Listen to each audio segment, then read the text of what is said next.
A shocking NFL update happened this morning, and well, this is going to have massive implications on the New York Jets for their entire future, as now a signing is imminent for the Jets that is going to change a lot about this team and also have a huge impact on the Jets for years to come. And we're going to break all this down. What's up, guys? Welcome back to Jets Digest. It's Chris here. And if you guys are part of that 73% that's not subscribed to Jets Digest, this is the place to be for all New York Jets updates. We're making videos on every single move the Jets make in free agency. We're having a bunch of fun while we do it. You guys do not want to miss out, but let's jump into the video.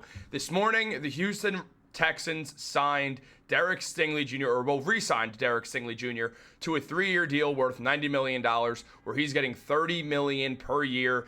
And well, this is going to have a huge implication on the New York Jets, as their upcoming free agent and man now due for extension, Sauce Gardner, who's drafted in the same year, one pick after Derek Stingley, and has become the best cornerback in the NFL, is now going to be getting a record-breaking contract, as the cornerback market just got reset, and the New York Jets, they were holding off on making a deal, trying to figure out their current free agency and draft situation before making extensions, and now they are going to be in an interesting situation. Now, as we already know, Derek Stingley signed that deal, and well, here's the fallout. We look at all of these contracts. I mean, Derek Stingley now, the highest paid cornerback in NFL history per average year. Right below him is J.C. Horn, who a literal week ago reset the market, or didn't reset the market, but sort of reset the market anyway.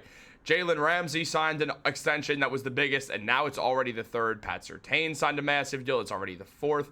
Jair Alexander's been on that contract, but we're looking at these guys, and we're seeing a bunch of massive deals happen. Now, as we know, it was mentioned by Schefter that All-Pro Derek Stingley signed a 3-year deal worth $90 million, including $89 million guaranteed, so the entire thing pretty much is guaranteed, at a $30 million base value per year. Stingley's now the highest paid defensive back in NFL history. The cornerback market has been completely reset. And as Ian Rappaport said, today is a good day for not only Derek Stingley Jr., but for Sauce Gardner. A new bar has been set, meaning Gardner is about to get paid by the New York Jets.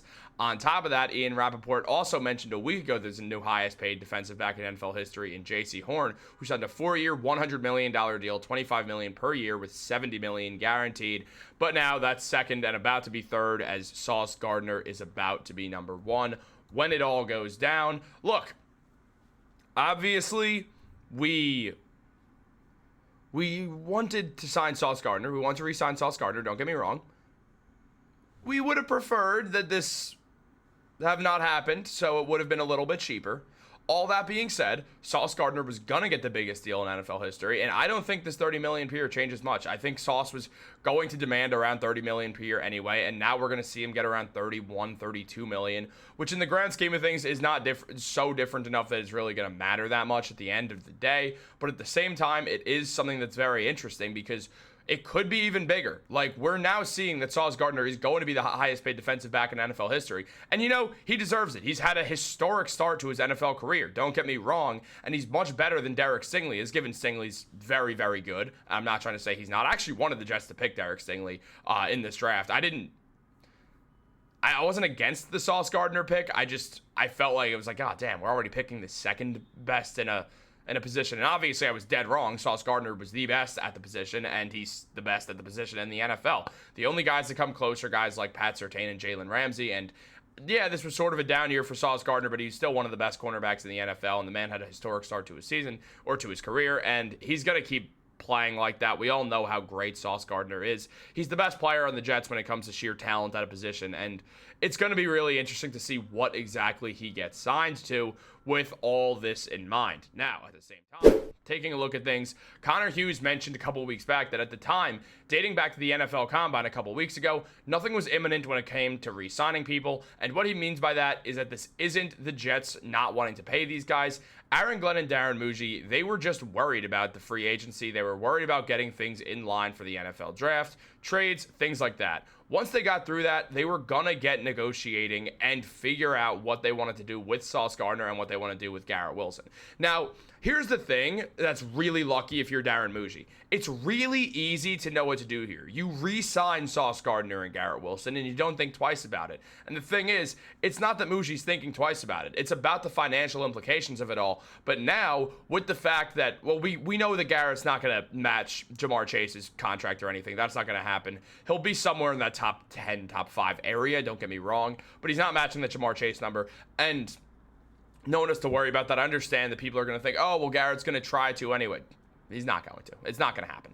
It's Ja'Marr Chase. Let's be real. But not saying Garrett Wilson's not great. Garrett Wilson's great, but as of right now, he's not Ja'Marr Chase. No one is. It's Ja'Marr Chase. He's the man. But look, also that T. Higgins signing was wild. That's a lot of money for wide receivers and Joe Burrow. Their defense, they've just accepted that they're not playing defense. Interesting strategy by the Bengals. Bold strategy, Cotton. We'll see if it pays off. But look, where the New York Jets stand, they're going to re-sign Sauce Gardner and Garrett Wilson. That's not a thought that's coming through our minds where it's like, well, maybe they don't. No, they're going to. They're obviously going to. Mougey's not just going to not re-sign them. He's not going to trade them off because people want him fired the second he would do that. He's not going to do that. He's going to re-sign him. But now waiting has clearly harmed the Jets in regards to Sauce Gardner, whose contract value just went up because the resetting of the cornerback market and the fact that Sauce Gardner is going to demand the highest contract in history of an NFL defensive back, which is already going to happen, but now that's higher than it was, which is the thing. Derek Stingley just got a massive deal by the Texans. And the 3-year thing, I get where it's like, well, it is 3 years after his third year, so he'll be a free agent soon. The Jets are not giving Sauce Gardner 3 years. I mean, let's be serious right now. Sauce is going to get as many years onto that contract as possible. The Jets want to lock Sauce up throughout his prime and much more than that. Sauce is open that he wants to stay with the Jets, that he wants to be part of the Jets team that gets revived and makes it back to the playoffs, and that matters a lot to him. And because that matters a lot to him, it helps the Jets out, but it doesn't mean he's going to be taking discounts to play for the New York Jets. The Jets are still not a winning team. He's not going to be taking a discount because he wants to be part of that Jets team that gets revived. He'll take the money first, and he's correct to. The Jets have not proved anything to where Gardner should be willing to take a pay cut to sign with the New York Jets. However, that all being said, him wanting to be here is helpful because it makes it easy to get a deal done. It was always going to be pretty easy to get a deal done. It's just now, as I mentioned, the money is going to be increased, and, well, it is what it is. There's not much we can do about that. Now, Connor Hughes also mentioned that the Sauce contract negotiation is going to be the easier of the two because it's a 2-time first-team All-Pro. Those accolades aren't handed out to just anyone. Sauce Gardner will be the highest-paid NFL cornerback and just highest-paid defensive back of all time once the Jets extend him. And it was also mentioned by the Jet press that Gardner's the only cornerback in NFL history to be named to consecutive first-team All-Pros to start his career. Even in his supposed down year in 2024, Gardner still allowed the fewest catches of any qualified cornerback in the league. So a down year for Sauce Gardner is one of the best years for anyone else. This is going to be a guy who's going to break the market. And I'm guessing he's going to be getting around $33 million per year from the Jets, guaranteed. I expect this to be a 4-year contract, and it's going to be worth a pretty penny. It's going to be a lot of money. I was going to try to do the math in my head. I'm not going to sit here and do math because I'm really bad at math. Always have been, always will be. But that's not the point. Look, you look at Derek Stingley's numbers. Yes, he's great. He's an All-Pro. Pro Bowl player, don't get me wrong. I mean, the man's had a ton of interceptions in his career. Already has 11. Really impressive stuff. Spent that first year dealing with a lot of injuries. But now, since he's been healthy over the second and third year of his NFL career, he's looked like one of the best cornerbacks in the sport, mainly because he is one. On top of that, though, he's not Sauce Gardner. Sauce, All-Pro his first 2 seasons in the NFL history. No one's done that. On top of that, just truly one of the best corners in the NFL. I mean, 30 passes defended in his first year. Led the NFL in that. And the man's just, he's not slowing down. Yes, it was a down-ish year for him, but he was still as good as any cornerback in the NFL. And we're going to see him continue to be that guy. And as long as he's that guy, Sauce Gardner is going to get that massive contract. And I'll be honest, I'm fine with it because the Jets, they need to keep him around. He's one of the core players to this team. He's one of the core young players. He's the best defender on the team. He's probably the best player on the team. So he's who you roll with. You take it. You understand it's a lot of money. Mougey should have made this deal earlier, but it is what it is. He was still going to get an insane amount. I don't think this is going to change everything for the Jets, but it is going to have an impact on their financial situation. We'll see what they do with the rest of their cornerback position. It makes me feel like there's a higher likelihood that they draft Will Johnson just to get a cornerback on a cheap contract for the next 4 years. But we will see, and we will report on all of that. So, guys, make sure you're subscribed to Jets Digest. Like this video, turn on post notifications. Have a great day, guys, and go Jets.